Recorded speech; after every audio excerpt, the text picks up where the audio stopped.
Swinburne University of Technology. Reflective practice and introductory session. This short presentation is about reflective practice for students as an introductory session on the benefits and challenges for reflective practice in a changing world. I personally understand the importance of reflective practice and how this type of process can be challenging for students, and especially for those who are not used to this type of learning process. The I experience is a very powerful platform for you to learn about, such as narrating where you are at now and where you would like to head towards in the future. The I experience is not an easy way of communicating your goals, challenges, or success stories. However, what the I experience can do is to assist you to find your voice early and begin to understand how you learn and how you would like to learn so that you can achieve the best possible outcomes while completing your studies. We want you to be set apart from other university graduates, and using reflective practice effectively can help achieve this. Remember that reflective practice is a challenge for international students who haven't used this learning technique before, and especially when English is your second language, or those of you who might have a disability.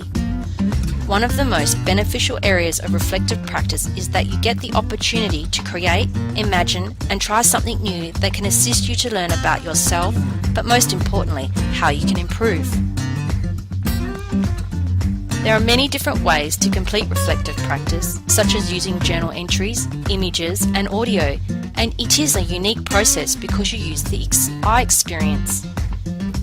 Here is an example of what you might be asked to do, and will give you an understanding of how to begin an effective reflective practice entry in your e-portfolio or other shared areas of communication. You will see that there is a table with set headings. The first one states reporting. This is where you give a brief description of the account of the situation and what happened and why the situation took place and how you were involved. Then you can go on to respond. This is when you can put in your feelings or questions about the situation or issue, and it's okay to be personal. The next section is relating. This is when you start to make connections with what you are learning in the learning experience and the theories that are taking place in the classroom.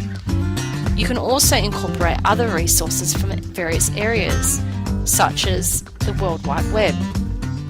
The next section is reasoning. This is when you explain the situation and the issue, what happened, the factors that might have influenced the situation to occur, any relevant theory and experience.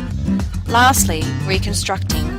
This is when you draw everything together into a conclusion and develop a future action plan. At times, you'll be asked to demonstrate your reflective practice through the use of reporting on a critical incident that may have occurred as part of a learning experience. Remember that most students will find this task difficult, and if that is the case, seek help early. It is always difficult to be honest about the areas we need to improve on, the struggles we have, or when things become stressful.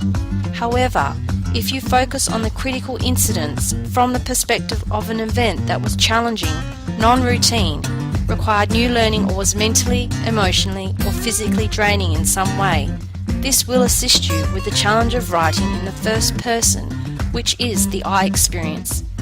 This way, it becomes engaging and illustrates your critical thinking for positive change.